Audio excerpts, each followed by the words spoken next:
Ezra గ్రంథము 2వ అధ్యాయము. బబులోను రాజైన నెబుకద్నెజరు చేత బబులోను దేశమునకు చెరగా తీసుకొని పోబడిన వారికి ఆ దేశమందు పుట్టి చెరలో నుండి విడిపింపబడి యెరూషలేమునకును యూదా దేశమునకును తమ తమ పట్టణములకు పోవునట్లుగా సెలవు పొంది జెరుబ్బాబెలు, యెషూవ, నెహెమ్యా, సెరాయా, రెయేలాయ, మొర్దెకై, బిల్షాను, మిస్పెరేతు, బిగ్వయి, రెహూము, బయనా అను వారితో కూడా వచ్చిన ఇశ్రాయేలీల యొక్క లెక్క ఇది. పరోషు వంశస్థులు 2172, షెఫట్యా వంశస్థులు 372, ఆరహు వంశస్థులు 775, పవాత్మో యాబు వంశస్థులు, యేషూవ, యోవాబు వంశస్థులతో కూడా 2812, ఏలాము వంశస్థులు 1254, జత్తూ వంశస్థులు 945, జక్కై వంశస్థులు 760 మంది, బానీ వంశస్థులు 642, బేబై వంశస్థులు 623, అజ్గాదు వంశస్థులు 1222, అదోనీకాము వంశస్థులు 666, బిగ్వయి వంశస్థులు 2056, అదీను వంశస్థులు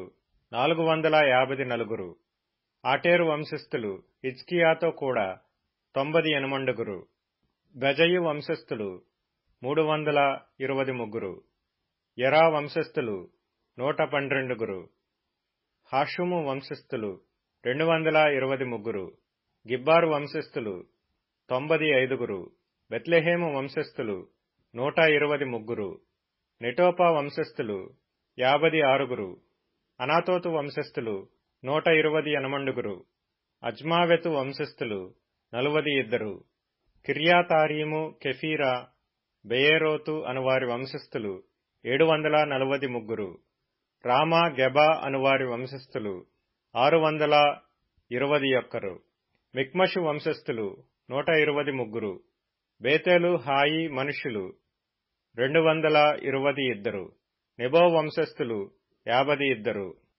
మగ్బీషు వంశస్థులు 156, ఇంకొక ఏలాము వంశస్థులు 1254, హారీము వంశస్థులు 320 మంది, లోదు, హదీదు, ఓనో అనువారి వంశస్థులు 725, యెరికో వంశస్థులు 345, సెనాయా వంశస్థులు 3630 మంది, యాజకులలో యేషూవ ఇంటివారైన యెదాయా వంశస్థులు 953, ఇమ్మేరు వంశస్థులు 1052, పషూరు వంశస్థులు 1247, హారీము వంశస్థులు 1017, లేవీయులలో యేషూవ, కర్మీయేలు, హోదవ్య అనువారి వంశస్థులు కలిసి 74, గాయకులలో ఆసాపు వంశస్థులు 120, ద్వారపాలకులలో షల్లూము, ఆటేరు, టల్మోను, అక్కూబు, హటీటా, షోబయు అనువారందరి వంశస్థులు 139, నెతీనీయులలో జీహా వంశస్థులు, హషూపా వంశస్థులు, టబ్బాయోతు వంశస్థులు, కేరోసు వంశస్థులు, సీయహా వంశస్థులు, సాదోను వంశస్థులు, లెబానా వంశస్థులు, హగాబా వంశస్థులు, అక్కూబు వంశస్థులు, హాగాబు వంశస్థులు, షల్మయు వంశస్థులు, హానాను వంశస్థులు, గిద్దేలు వంశస్థులు, గహరు వంశస్థులు, రెవాయా వంశస్థులు, రెజీను వంశస్థులు, నెకోదా వంశస్థులు, గజ్జాము వంశస్థులు, ఉజ్జా వంశస్థులు, పాసెయ వంశస్థులు, బేసాయి వంశస్థులు, అస్నా వంశస్థులు, మెహూనీము వంశస్థులు, నెపూనీము వంశస్థులు, బక్బూకు వంశస్థులు, హకూపా వంశస్థులు, హర్హూరు వంశస్థులు, బజ్లీతు వంశస్థులు, మెహీదా వంశస్థులు, హర్షా వంశస్థులు, బర్కోసు వంశస్థులు, సీసెరా వంశస్థులు, తెమహు వంశస్థులు, నెజీయహు వంశస్థులు, హటీపా వంశస్థులు, సొలొమోను సేవకుల వంశస్థులు, సొటయు వంశస్థులు, సోపెరెతు వంశస్థులు, పెరూదా వంశస్థులు, యహలా వంశస్థులు, దర్కోను వంశస్థులు, గిద్దేలు వంశస్థులు, షఫట్యా వంశస్థులు, హట్టీలు వంశస్థులు, జబాయుము సంబంధమైన పొకెరెతు వంశస్థులు, అమీ వంశస్థులు, నెతీనీయులను, సొలొమోను సేవకుల వంశస్థులను అందరునూ కలిసి 392.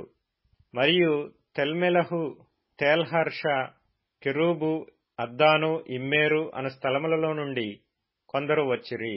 అయితే వీరు తమ పితరుల యొక్క ఇంటినైనను వంశావళినైనను చూపింపలేకపోయినందున వారు ఇశ్రాయేలీయులో కారో తెలియకపోయెను. వారు ఎవరనగా దెలాయ్యా వంశస్థులు, టోబియా వంశస్థులు, నెకోదా వంశస్థులు, వీరు 652. మరియు యాజకులలో హబయ్యా వంశస్థులు, హక్కోజు వంశస్థులు, గిలాదీయుడైన బర్జిల్లయి యొక్క కుమార్తెలలో ఒకతెను పెండ్లి చేసుకుని వారి పేళ్లను బట్టి బర్జిల్లయి అని పిలువబడిన వాని వంశస్థులు. వీరి వంశావళి లెక్కలో తమ తమ పేరులను వెదకినప్పుడు అవి కనబడకపోయినందున యాజక ధర్మములో నుండి ప్రత్యేకింపబడి అపవిత్రులుగా ఎంచబడిరి. మరియు పారసీకుల అధికారి ఊరీమును తుమ్మీమును ధరించుకొనగల యొక్క యాజకుడు ఏర్పడు వరకు మీరు ప్రతిష్ఠితమైన వస్తువులను భుజింపకూడదని వారికి ఆజ్ఞాపించెను. సమాజము యొక్క లెక్క మొత్తము 42,360 మంది ఆయను. వీరుగాక వీరి దాసులను దాసురాండ్రును 7,337. మరియు వారిలో గాయకులను గాయకురాండ్రును 200 మంది ఇండిరి. వారి గుర్రములు 736, వారి కంచెర గాడిదలు 245, వారి ఒంటెలు 435, గాడిదలు 6,720 ఉండెను. కుటుంబ ప్రధానులు కొందరు యెరూషలేములో నుండు యెహోవా మందిరమునకు వచ్చి దేవుని మందిరమును దాని స్థలములో నిలుపుటకు కానుకలను స్వేచ్ఛార్పణములుగా అర్పించిరి. పని నెరవేర్చుటకు తమ శక్తి కొలది ఖజానాకు 16,300 తులముల బంగారమును 2,50,000 తులముల వెండిని, యాజకుల కొరకు 100 వస్త్రములను ఇచ్చిరి. యాజకులను లేవీయులను జనులలో కొందరును గాయకులను ద్వారపాలకులను నెతీనీయులను తమ పట్టణములకు వచ్చి కాపురము చేసిరి. మరియు ఇశ్రాయేలీలందరూ తమ తమ పట్టణములందు కాపురము చేసిరి. కీర్తనల గ్రంథం 94వ కీర్తన. యెహోవా, నీవు శిక్షించువాడు, నీ ధర్మశాస్త్రమును బట్టి నీవు బోధించువాడు ధన్యుడు. భక్తిహీనులకు గుంట త్రవ్వబడు వరకు నీతిమంతుల కష్టదినములను పోగొట్టి వారికి నెమ్మది కలగజేయుదువు. యెహోవా తన ప్రజలను ఎడబాయువాడు కాడు, తన స్వాస్థ్యమును విడనాడువాడు కాడు. నీతిని స్థాపించుటకై న్యాయ తీర్పు జరుగును. యథార్థ హృదయులందరూ దానిననుసరించెదరు. దుష్టుల మీదికి నా పక్షమున ఎవడు లేచును? దోషము చేయు వారికి విరోధముగా నా పక్షమున ఎవడు నిలుచును? యెహోవా నాకు సహాయము చేసియుండని ఎడల నా ప్రాణము శీఘ్రముగా మౌనమందు నివసించియుండును. నా కాలు జారెనని నేననుకొనగా యెహోవా నీ కృప నన్ను బలపరచుచున్నది. నా అంతరంగమందు విచారము హెచ్చుగా నీ గొప్ప ఆదరణ నా ప్రాణమునకు నెమ్మది కలగజేయుచున్నది. కట్టడల వలన కీడు కల్పించు దుష్టుల పరిపాలనతో నీకు పొందు కలుగునా? దుష్టులు నీతిమంతుల ప్రాణము తీయుటకై వారి మీద పడుదురు. దోషులని నిర్దోషులకు మరణము విధింతురు. యెహోవా నాకు ఎత్తైన కోట, నా దేవుడు నాకు ఆశ్రయదుర్గము. ఆయన వారి దోషము వారి మీదికి రప్పించును. వారి చెడుతనమును బట్టి వారిని సంహరించును. మన దేవుడైన యెహోవా వారిని సంహరించును. సామెతల గ్రంథం 19వ అధ్యాయం. తండ్రికి కీడు చేసి తల్లిని తరిమివేయువాడు అవమానమును అపకీర్తిని కలగజేయువాడు. నా కుమారుడా, తెలివి పుట్టించు మాటలను నీవు మీరగోరితివా? ఉపదేశము వినుట ఇక మానుకొనుము.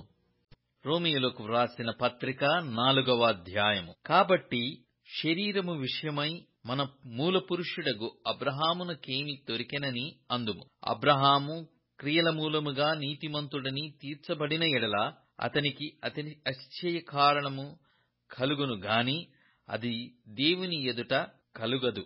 లేఖనమేమి చెప్పుచున్నది? అబ్రహాము దేవుని నమ్మెను, అది అతనికి నీతిగా ఎంచబడెను.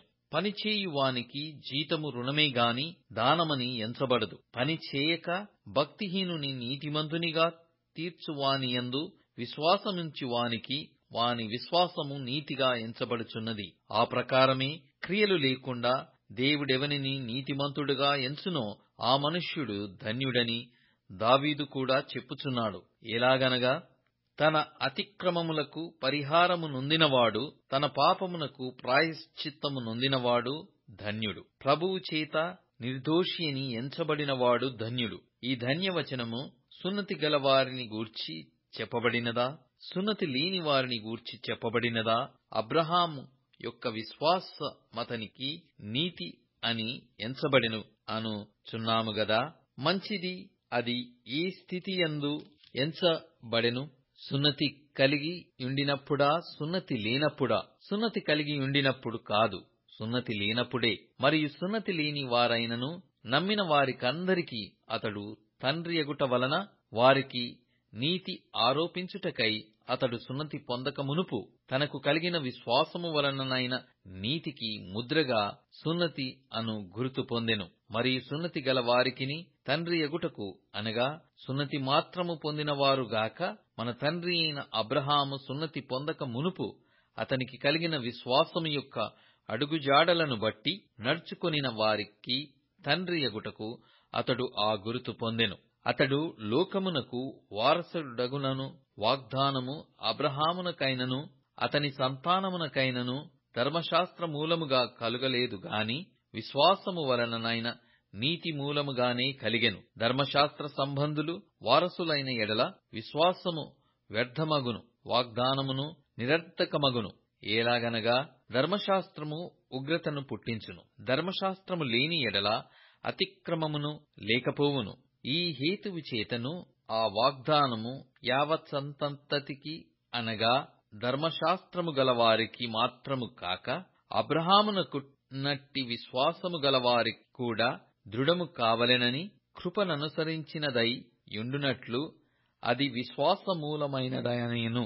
తాను విశ్వసించిన దేవుని ఎదుట, అనగా మృతులను సజీవులనుగా చేయువాడును లేని వాటిని ఉన్నట్టుగానే పిలుచువాడునైన దేవుని ఎదుట అతడు మనకందరికి తండ్రి అయ్యున్నాడు. ఇందును గూర్చి నిన్ను అనేక జనములకు తండ్రినిగా నియమించి తిని అని వ్రాయబడియున్నది. నీ సంతానము ఇలాగు ఉండునని చెప్పిన దాని బట్టి తాననేక జనములకు తండ్రియగునట్లు నిరీక్షణకు ఆధారము లేనప్పుడు అతడు నిరీక్షణ కలిగి నమ్మెను. మరియు అతడు విశ్వాసమునందు బలహీనుడు కాక రమారమి 100 వయస్సు గలవాడై యుండి అప్పటికి తన శరీరము మృతతుల్యమైనట్టును శారా గర్భమును మృతతుల్యమైనట్టున ఆలోచించెను గాని విశ్వాసము వలన దేవుని వాగ్దానమును గూర్చి సందేహింపగా దేవుని మహిమపరిచి ఆయన వాగ్దానము చేసిన దానిని నెరవేర్చుటకు సమర్థుడని రూఢిగా విశ్వసించి విశ్వాసము వలన బలమునొందెను.